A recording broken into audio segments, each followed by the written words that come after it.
Imagina só, uma rainha do século X, um assassinato brutal e uma vingança tão fria, tão calculada, que envolveu enterrar gente viva, um massacre num banquete e o mais incrível de tudo, queimar uma cidade inteira usando apenas pássaros.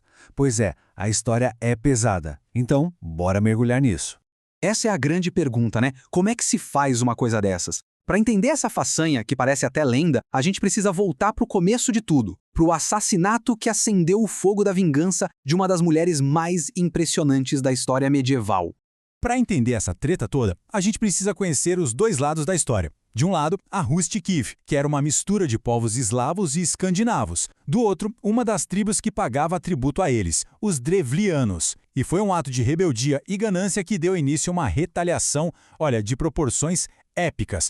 Então, vamos conhecer os Drevlianos. Eles eram essa tribo que, todo ano, pagava seus impostos, seus tributos, para a Rus de Kiev. Só que em um determinado momento eles decidiram que não iam mais abaixar a cabeça. Foi uma decisão que, eles iam se arrepender amargamente. E o que causou essa rebelião toda? Basicamente, ganância. O príncipe Igor de Kiev foi lá, pegou o tributo, mas achou pouco. Quis mais. E na volta, com uma guarda bem pequena para exigir o resto, ele subestimou feio a paciência dos Drevlianos. Eles o capturaram e o executaram da forma mais brutal possível. E assim, de uma hora para outra, Olga se torna viúva e regente de um reino, com um filho de só 3 anos para proteger. E aqui, os Drevlianos cometem um segundo erro. Um erro fatal. Eles subestimaram a tal viúva mansa. Eles viram ali uma oportunidade de tomar o poder, mas a Olga viu a chance perfeita para uma vingança metódica, cruel e usando a arrogância dos inimigos contra eles mesmos. A proposta deles foi assim de uma audácia sem tamanho, que a Olga se casasse com o príncipe deles, o cara que tinha mandado matar o marido dela, e a resposta dela? Foi uma pura obra-prima da enganação. Ela fingiu que topava, mas cada palavra escondia uma intenção mortal. E a primeira parte da vingança da Olga foi um verdadeiro teatro de horror. Ela mexeu com o ego dos embaixadores, fez eles exigirem ser carregados num barco como se fossem reis, e enquanto eles se sentiam o máximo, a cova deles estava sendo cavada. Quando foram jogados no buraco com um barco e tudo, a Olga ainda foi lá, olhou de cima e perguntou se a honra estava boa, e aí mandou enterrar todo mundo vivo. Enquanto isso, os Drevlianos, sem fazer a menor ideia do que tinha acontecido com a primeira galera, mandam uma segunda delegação, nessa vez com seus homens mais importantes. A Olga os recebe super bem, oferece um banho quente para relaxar da viagem, só que, assim que eles entraram, as portas foram trancadas por fora. Aquela casa de banhos virou a tumba deles. Mas vocês acham que acabou? Que nada! A vingança da Olga estava só começando. Ela já tinha eliminado os mensageiros e os nobres. Agora era a vez de levar a guerra direto para o povo drevliano, transformando um ritual de luto num verdadeiro banho de sangue. É aí que a Olga faz uma coisa que ninguém esperava. Ela vai direto pro coração do território inimigo. E a desculpa? Realizar um banquete fúnebre, uma festa em memória do marido, bem no lugar onde ele foi morto. Os Drevlianos, ainda sem entender com quem estavam lidando, a recebem na cidade. E o banquete rolou. O hidromel jorrou à vontade. Quando os guerreiros drevlianos estavam todos bêbados, caindo, sem condição de lutar, Olga deu o sinal. Seus soldados que estavam escondidos atacaram. O resultado foi um massacre de, pasmem, 5.000 pessoas, numa noite só. E agora, a gente chega no ápice da vingança da Olga. É aqui que a gente vai responder aquela pergunta do início. Depois de 3 atos de pura brutalidade, ela preparou o seu golpe final. O mais engenhoso e, com certeza, o mais devastador de todos.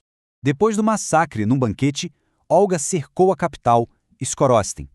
Só que a cidade era osso duro de roer. Eles aguentaram firme por 1 ano inteiro, passando fome, mas sem se render. Olga percebeu que só a força bruta não ia funcionar. Ela sabia que precisava de uma nova estratégia, algo diferente.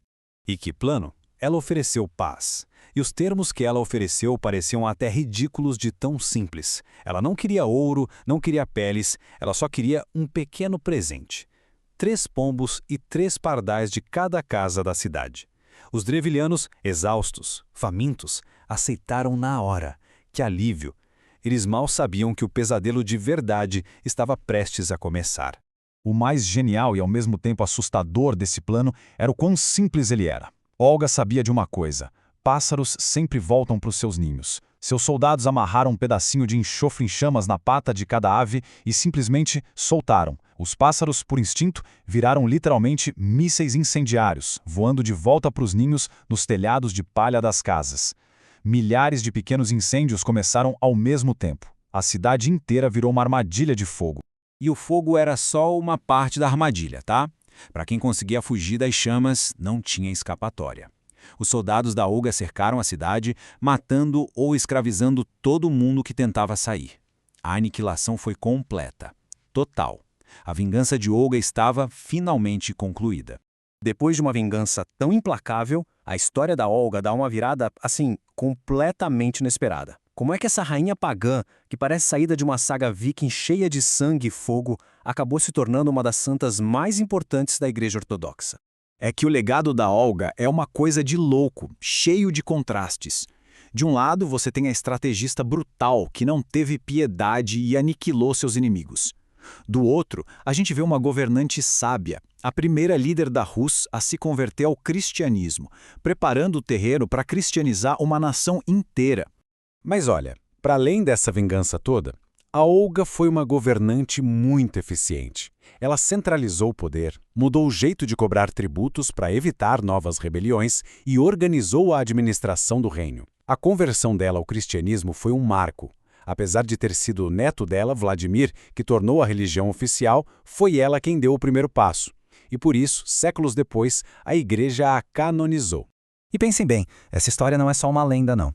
Análises de historiadores e acadêmicos, como as da Georgia Southern University, mostram que a história da Olga tem tudo a ver com as grandes sagas vikings.